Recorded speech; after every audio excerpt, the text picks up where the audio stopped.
Elliott. Welcome to the Valder Beebe Show today. How are you? I'm good. How are you?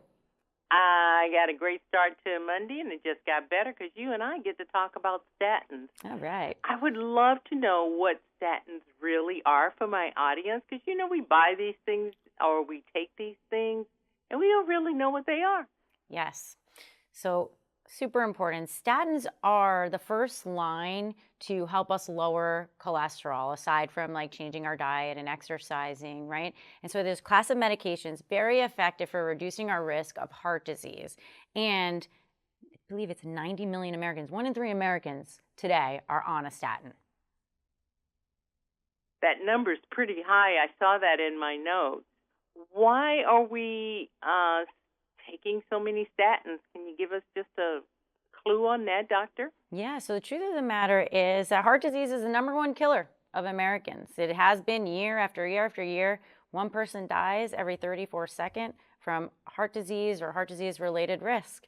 So this is what's killing Americans today. So being on a statin can help to lower that risk. And the reason why so many people are on them is we're actually getting a lot better about testing and having that conversation with our doctor about ways in which we can lower our cardiovascular risk.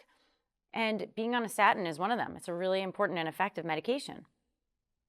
Dr. Tanya, we're going to talk about a study in a minute, but I want to let my audience know that Dr. Tanya Elliott is a dual board-certified allergy, immunology, and internal medicine physician. So she comes very well qualified to talk about this subject. Okay, doctor, tell us about the results of a study that you know. Yeah, so Doctors Best conducted a study to get a better understanding of what people's understanding are of heart disease and the risk factors associated with heart disease. 60% of study respondents didn't even know their heart disease risk. 50% of Gen Zers, so these are people under the age of 30, were actually worried about their heart, and they cite that stress was the #1 risk factor for why they were worried about their heart. The chronic stress levels were making them feel fatigued and just overall not having good energy levels. And 17% of those Gen Zers, so again, these are people 30 years and under, were taking a statin, which means that they are at risk for heart disease, which means that they had elevated cholesterol, right? And they were on preventive treatment and treatment for their high cholesterol levels. Now, the last piece we asked was whether or not people understood the correlation between a statin and a very important compound that our heart needs for energy and to create energy and our muscles need, called coenzyme Q10. And very few people knew or understood the correlation between being on a statin and low coenzyme Q10 levels.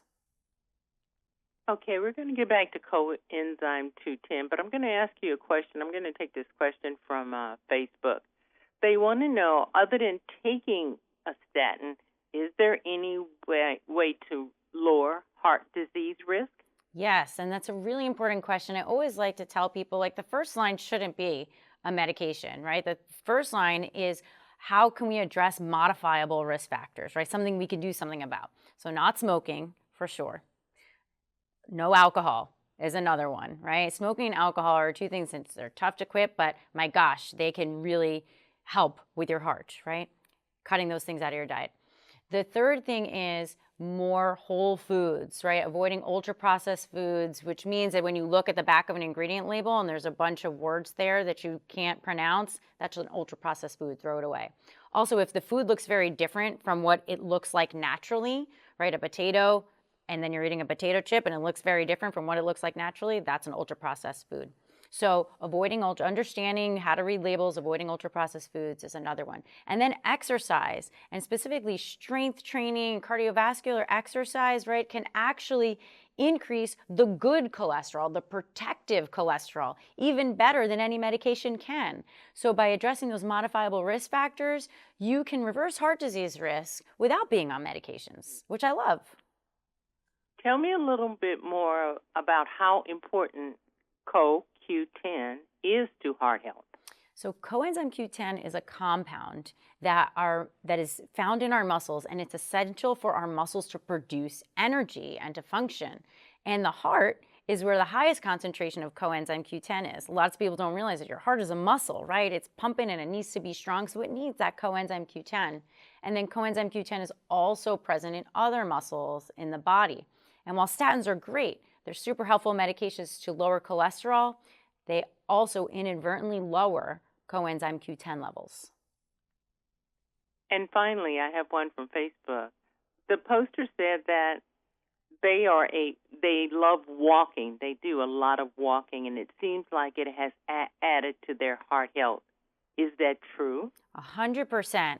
And I always recommend to people go for a 15 to 20-minute walk after your meals. And that way you're just kind of integrating it into your daily life that like, okay, I eat a meal, I go for a walk. It helps with your heart health. It also helps with digestion. So that's my recommendation. Like, don't even think about it. Go for a walk. The other thing is, ideally, you want to do a walk outside. We spend way too much time indoors, 90% of our lives indoors. So when you're doing that walk, do it outside. Also get that sunshine, be in nature. That's also all important for our heart health and our overall health. Dr. Tanya, online, is there more information? Because this subject is really big. Yeah, so go to doctorsbest.com. They have a high quality CoQ10 supplement, so you can read a little bit more about that. You want to make sure if you're taking a supplement that it's bioavailable. So learn a little bit more about CoQ10 and then have that conversation with your doctor to determine whether or not it's right for you. Hi, I'm Valder Beebe, host of The Valder Beebe Show. We have over 1,000 videos on ValderBeebeShow.com and YouTube.com/Valder Beebe Show. We upload new videos daily.